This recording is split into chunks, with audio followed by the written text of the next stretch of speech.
Mister Bandi Sanjay కొంచెం సిగ్గు తెచ్చుకొని మాట్లాడు. గద్దరన్న గురించి మాట్లాడేటప్పుడు నీకు ఆ మంత్రి పదవి ఎట్లొచ్చింది? గద్దరన్న లేకపోతే నువ్వు ఎమ్మెల్యే ఎట్లా గెలిచినావు? గద్దరన్న లేకపోతే నీకు ఇవాళ కేంద్ర మంత్రి పదవి ఎక్కడిది నీకు? గద్దరన్న లేకపోతే తెలంగాణ లేదు. గద్దరన్న లేకపోతే తెలంగాణ ఉద్యమం లేదు. గద్దరన్న లేకపోతే కేసీఆర్ 2 సార్లు సీఎం కాలేదు.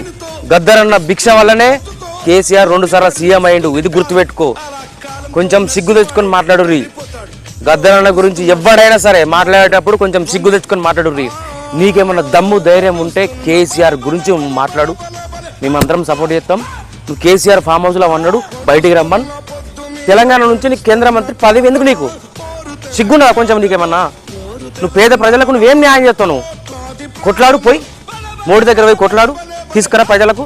మిస్టర్ బండి సంజయ్, గద్దరన్నకు బేషరతుగా నువ్వు క్షమాపణ చెప్పాల్సిందే. లేకపోతే ఆయన ఆత్మకు శాంతి ఉండదు. ఖచ్చితంగా నువ్వు మళ్ళా వచ్చే ఎలక్షన్లల్లో కనీసం సర్పంచ్ కూడా గెలవవు. ఇది గుర్తుపెట్టుకో.